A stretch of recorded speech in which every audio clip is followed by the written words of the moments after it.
Der Vater hat den Kopf geschüttelt und vor sich her gebrummelt. Mehr als eine Axt.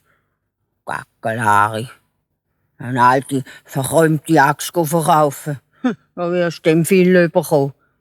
Er ist traurig heimgezottelt. Der Hans aber ist fröhlich in die Stadt zum Goldschmied und hat ihm die silbrige Axt gebracht.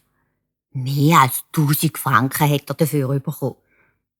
Er kauft dem Nachbar die teuerste und schönste und beste Axt der ganzen Stadt, rennt heim, legt sie dem Vater auf den Tisch und den Haufen Geld dazu.